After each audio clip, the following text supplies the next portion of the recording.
station, Manx Radio.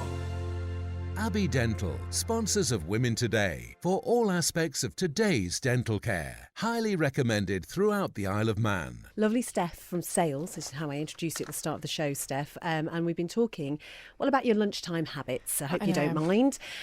We walked into the kitchen a little earlier and saw you making your 2 lovely boiled eggs. Did you bring those egg cups in specially? I did, and the pan. Oh, you brought your own pan? Absolutely, Oh. well organised. So organised. That is super organised.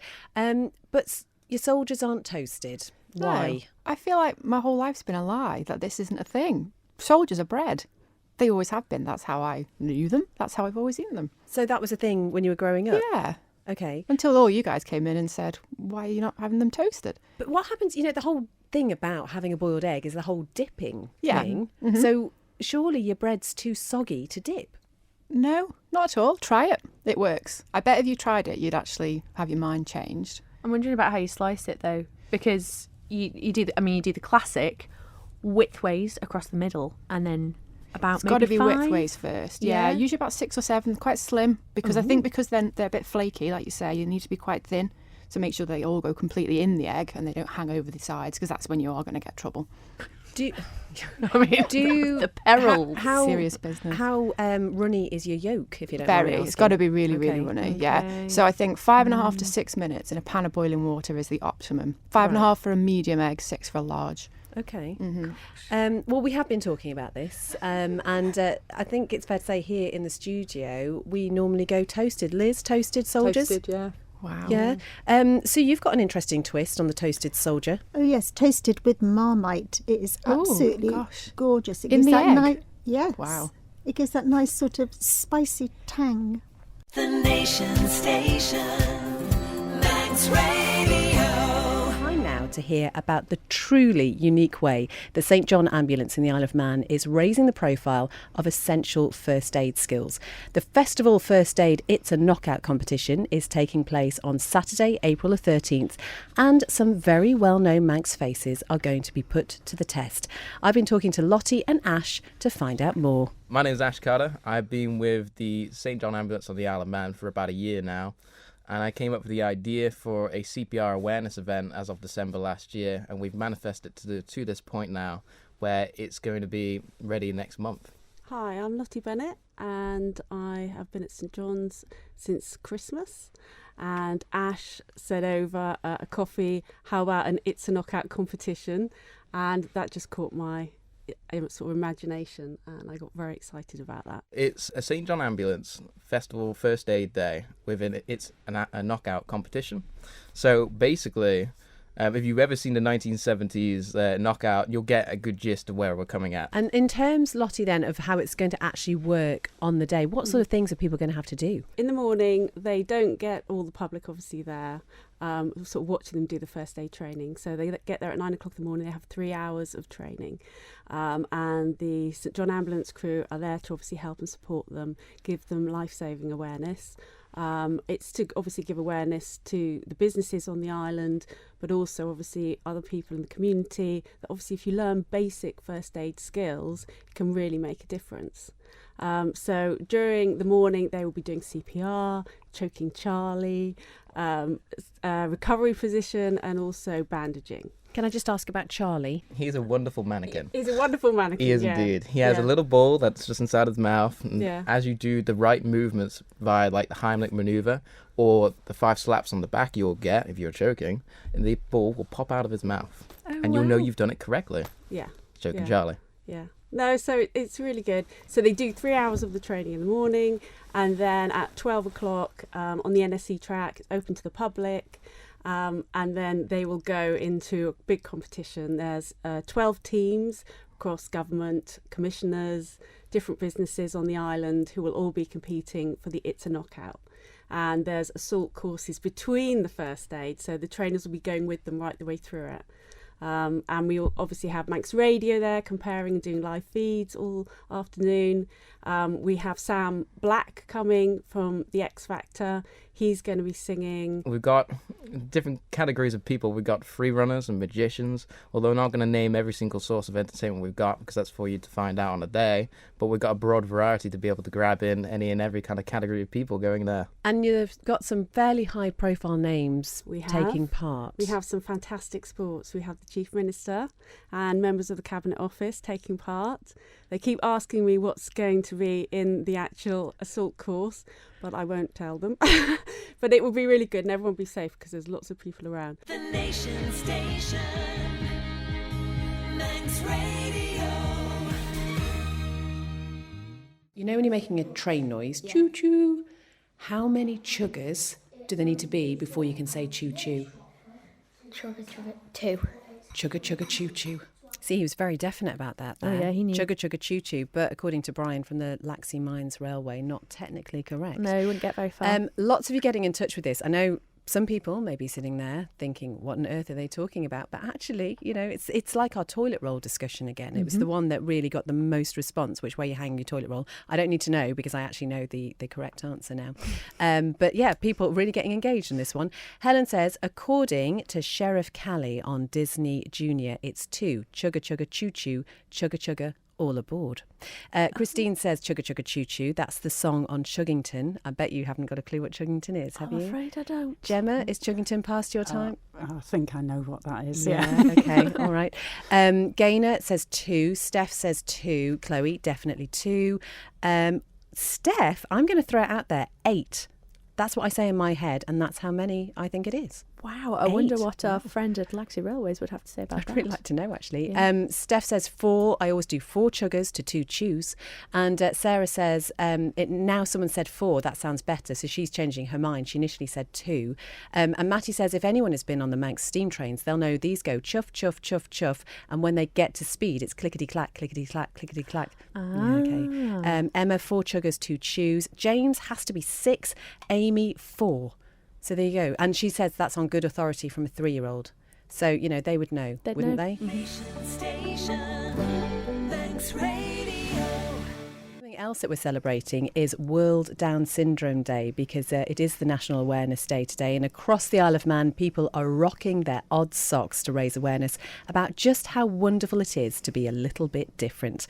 Well, I've been talking to Kat Richards, who's the new head of a local charity which supports families over here, and first asked her why she thought it was so important to have this Awareness Day at all. Really, the importance for us is raising awareness, and the key buzzword, I guess, is inclusion. All people with any different additional needs, all they ever want is inclusion and not to be singled out or made different. And so just raising a bit of awareness and everybody joining in and having a bit of fun wearing odd socks is what it's about. And how did you get involved with the charity? My daughter Sophia, who's nearly 6, was born unexpectedly with Down syndrome.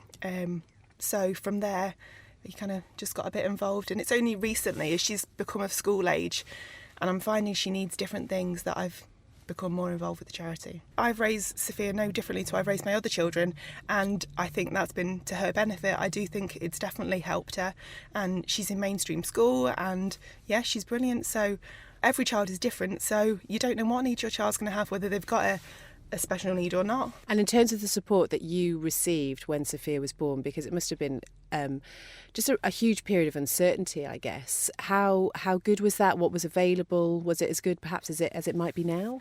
To be honest, when Sophia was born, as well as having Down syndrome, she's got a heart condition, and that was a threat to her life. We nearly lost her several times.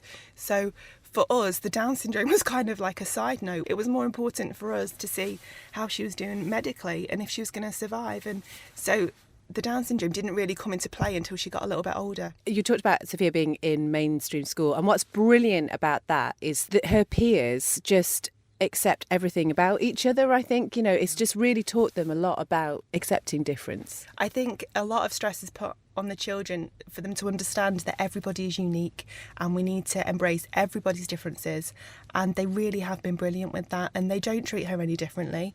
They're fantastic with her and she loves them all, and she can't communicate quite the same as they can, but she loves them so much and they love her, which is lovely. And they've been learning sign language as well, haven't they? They have indeed. So on the island we use sign along. There's various different forms of sign language, but we use sign along. And so they've been learning parts of that through their stories and just everyday use, and they all seem to have really, really enjoyed it. So this charity has been going for over 30 years already. The board consists of parents of children with Down syndrome. We're at a place now, there's quite a few, or a bit of a younger generation now of children with Down syndrome, and we are obviously more in touch and we know more what our children need. So the committee previously, they did brilliant work, but their children now are getting quite a bit older, so their needs have changed a lot. So a group of 4 of us have taken over the role. So I'm the new chair. Lucy Dolman is the new secretary. Vori McGill is the treasurer. Anne McCusker is the vice chair. And we are just trying to put a new lease of life, I guess, into the charity and just try and get some new things for the people that need them. The Nation Station, Manx Radio. But we are celebrating the Isle of Man Anti-Cancer Association this afternoon because it's 60 this year. It is, we think, one of the oldest, if not the oldest charity here in the Isle of Man. So that's 6 decades of providing a huge amount of support to people with cancer, their families, funding research, raising awareness and so much more. Chair Malcolm Clague and Executive Officer Sandy Denning are with us. And Malcolm, I guess the importance of having a charity of this nature, it just increases all the time, really. And the more that you promote awareness, the better our dealing with cancer is going to be. Absolutely. I mean, one of the issues about the UK is that we have a 1 to 2 point higher mortality rate from cancer than other developed countries in Europe and America. And it's been recognised that that's because we do not do enough awareness. People are not coming forward early enough with their symptoms, and that's why we as Isle of Man Anti-Cancer feel that we need to increase the awareness, because no one else seems to be doing it, or no organisations on the island seem to be doing it, to try and get people to come forward earlier. The earlier you present with cancer, the greater the chances that you're going to get back to your normal lifestyle quicker. And I mean, for such a long time, even the word cancer just made people dread it, didn't it? It was just a word that people didn't even want to say. Do you think things like that have improved now? They have improved to a certain degree, but I was just thinking the other day when I was going through thinking about 60 years ago, because I qualified not quite 60 years ago, but even when I qualified, it took me to my mid-30s to be able to tell patients they had cancer. Not only because I was fearful of telling them, but the relatives would say, when you spoke to the relatives that your loved one's got cancer, please don't tell them. They'll lose the will to live. So the only person who used to not know that they had cancer at that time was the patient. Do you think there was something in that? In the fact that if people heard that they had cancer? Yes. Really? Yes, there was. Well, there was, because they didn't come forward very quickly, and they often knew themselves they had it, and they were guilty they hadn't come forward. They knew they were going to die, but they didn't want to hear the word. Do you think that has anything to do with the way that treatment has changed? Do you think it's sort of, we're sort of, the way that you're raising awareness, you have sort of, you're part of something bigger, you're part of a community who are battling together? I mean, it was, you might say, genuinely a death sentence in those days because people presented so late. Now we've got such good treatments. And increasingly people are becoming more aware that coming forward earlier is better. All right, and we can get rid of the disease. I mean, mortality rate has halved in the last 40 years. More than half of people are surviving 10 years after being given a cancer diagnosis. And that's going to get better all the time. The Nation Station, Manx Radio. We've been talking to Sandy and Malcolm from the Isle of Man Anti-Cancer Association, celebrating 60 years, a huge landmark, Sandy. And you were talking about some of the things that are happening. Got that event at Woodburn House in September, also going into businesses and giving awareness talks, but you're also doing something quite exciting with an ambulance. We are. For about 3 years, we brought over an ambulance from the UK. One of the NHS trusts had an information ban. Sadly, they have it no longer, and the company went bust, blah, blah, blah. So we want to resurrect that idea, really. So we are going to utilise one of the Manx ambulances, and we're going to do a little road show over a 2-week period, probably 6 days in total. And with the help of various car parks and corporates, we will situate ourselves, and obviously we'll advertise, prior to that event. But it will be week commencing the 2nd of September. It'll go with that, along with our Flag Day and our celebratory dinner. So it's going to be 2 weeks of fun, hopefully. And it's to encourage people who don't want to go to the doctor. If you're just passing by and you happen to see our ambulance, come and have a talk to us on board. There will be nurses on board who will take your blood pressure and engage in conversation and just see if, you're feeling okay. And if you've had symptoms for 3 weeks or more, then we will urge you to go and see your GP. And it's just a great way of just, again, starting that conversation. Absolutely. Isn't it? It's very important to get that dialogue started. The Nation Station, Manx Radio. So I've started racing my sidecar 3 years ago. It'll be 3 years ago this year. So I'm just over the moon to get this TT entry on my sidecar, and even more excited that I've got Julie as my passenger. We'll come to that in a moment, but I've got to go back to last year's Sun 100. I know you tried to go the year before, but you got onto the roads last year. How important was that to where you are now as a building block? Because you went faster and faster and faster virtually every lap. That must have been an enormous boost to confidence. Yeah, it was massive. It was massive for me personally, and also massive in, the sidecar community, if you like. The way they looked at you. Yes, exactly. I think it helped, show that I can drive my sidecar, and I'm not a massive fan of that course. I think it's a great event, but it's tight, isn't it, for a sidecar? Yeah, it's two walls, one either side. But it was really important for me to go there.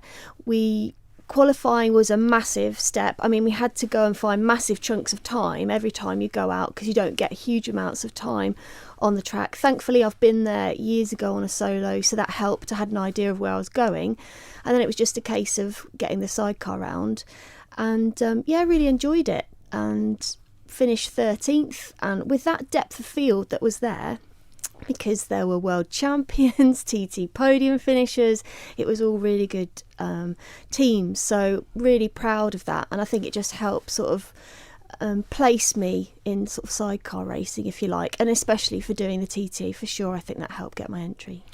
You've got an award-winning passenger, because just a little trophy's been awarded to this passenger of late, a very important TT trophy as well. So, Julie, just tell us about the trophy first of all. Well, I actually didn't know I'd been awarded it until people started sending me messages congratulating me. It was a lovely surprise. It was unexpected, and I'm totally flattered and honoured to receive it. It will be presented to me at TT this year, with live coverage by yourself, no doubt. That's what I was told anyway, but really looking forward to receiving the trophy.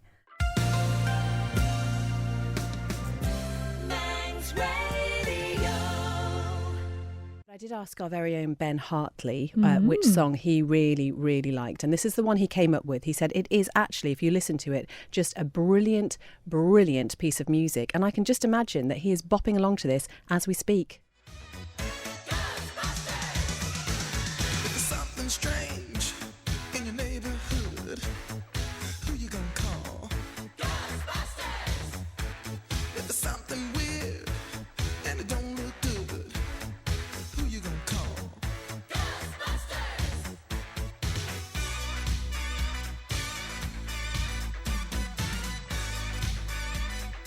I ain't afraid of no